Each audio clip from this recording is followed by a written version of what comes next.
Buonasera e ben ritrovati a questo nuovo appuntamento con l'informazione di Prealpina. Oggi, mercoledì 9 aprile, apriamo il nostro notiziario con la tragedia che si è consumata questa mattina in centro a Varese.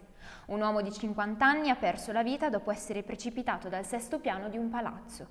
Vediamo il servizio con le immagini di Domenico Ghiotto di Agenzia Blitz.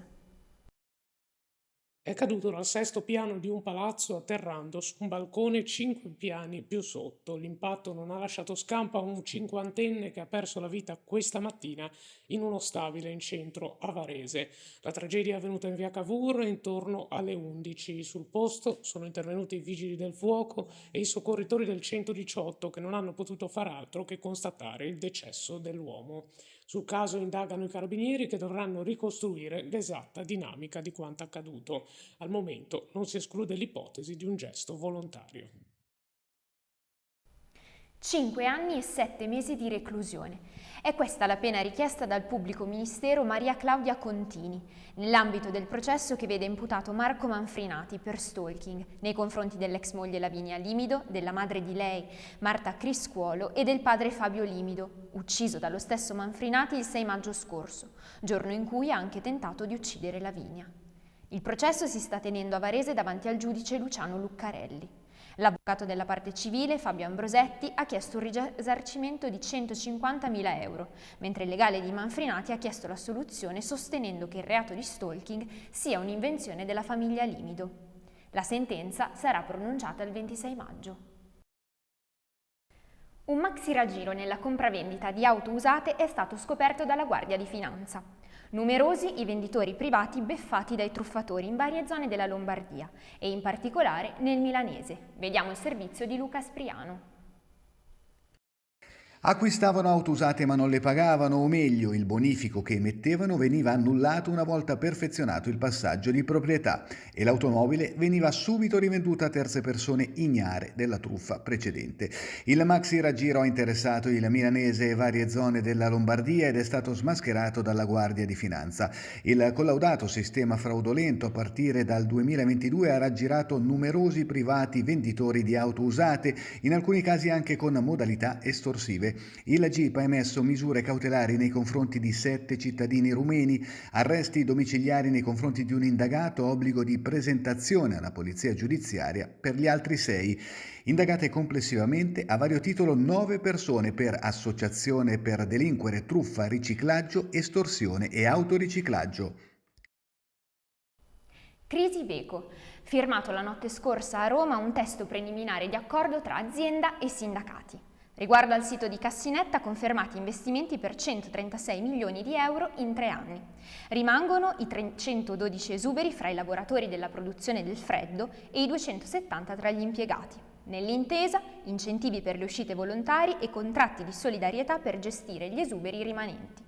Ora il testo, per diventare effettivo, dovrà essere approvato dalle assemblee dei lavoratori.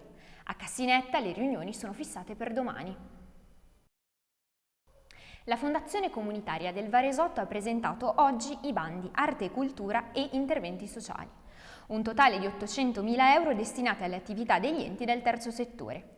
I progetti potranno essere presentati fino al 15 maggio. Ascoltiamo Federico Visconti, presidente della Fondazione, nel servizio di Adriana Morlacchi e Andrea Cogotti di Agenzia Blitz. Abbiamo mantenuto sia la continuità con le cose belle che già si facevano, sia il giusto tocco di innovazione, anche avendo letto la situazione della Fondazione negli ultimi mesi. Si va nella direzione di rimanere sempre sulla cultura e sul sociale, però ecco, l'innovazione sta nel favorire il più possibile il modo di lavorare insieme degli enti e anche nei modelli di valutazione che saranno quest'anno gestiti dal personale interno della struttura. Questo credo che sia un cambiamento significativo, l'idea che è la struttura che mette mano sia alla fase progettuale attraverso un'attività di accompagnamento, l'abbiamo chiamata, quindi uno ha un'idea, la Fondazione dà una mano ad istruirla, sia nel valutare il progetto e soprattutto i risultati attesi. E l'altra cosa è che abbiamo cominciato a riflettere sul famoso mese di ottobre, il mese della filantropia, per il quale abbiamo stanziato qualche soldino in più perché vogliamo connotarci anche probabilmente con una nuova campagna pubblicitaria in vista di ottobre in questa fase di cambiamento della Fondazione. Ieri sera a Saronno la proiezione del film Il monaco che vince l'Apocalisse, dedicato alla figura dell'abate Gioachino da Fiore e alle sue profezie.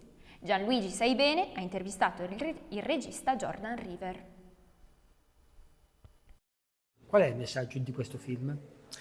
Assolutamente, il film non è il film si ispira ad alcuni messaggi profetici e non raccontati e che abbiamo un po' scoperto anche recentemente di questo grande personaggio che ha ispirato numerosi artisti, pensatori, pensiamo a Dante Alighieri che lo colloca, lo inserisce nel Paradiso, ma anche Michelangelo, cioè per l'affresco della Cappella Sistina si ispira al giudizio, cioè attraverso i testi, gli scritti e le immagini di Gioachino da Fiore compone quel capolavoro che è appunto il giudizio universale nella Cappella Sistina.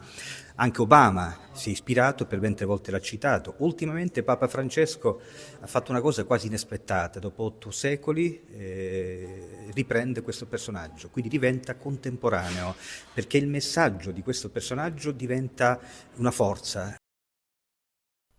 E sempre ieri sera, ma all'Oratorio di Cavaria, il regista di Don Matteo, Fernando Muraca, ha presentato il suo libro Liberi di cadere, liberi di volare. Una storia vera vissuta sulle soglie della prigione da una madre e dai suoi figli. Al microfono di Elisa Ranzetta, Muraca ha però raccontato anche il suo rapporto con il prete più conosciuto della TV italiana.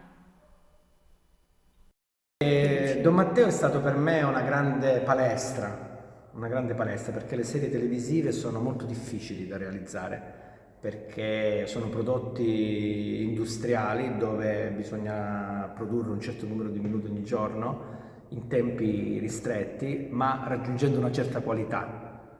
Quindi un regista, soprattutto un giovane regista che inizia la sua carriera, come è stato per me, attraverso la realizzazione di puntate di serie televisive come Don Matteo, tu impari a incanalare tutta la creatività anche in un contesto molto concreto, che deve riuscire a produrre il suo effetto in tempi, modi e con risorse limitate. E qual è il ricordo più curioso che si porta a casa dal lavoro con Don Matteo?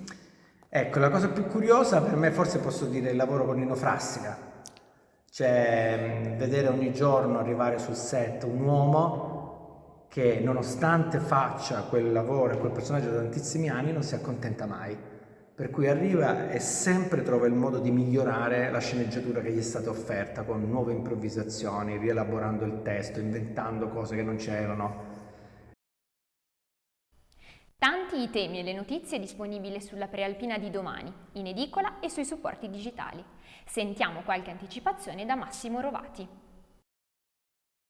Che sta succedendo nel mondo attuale? Le dichiarazioni dei leader non ci lasciano tranquilli. Il filosofo Fabio Minazzi e l'esperto di tematica europea Antonio Longo analizzano il momento difficile in una ricchissima e interessantissima pagina di approfondimento. E cosa sta succedendo alla pallacanestro varese?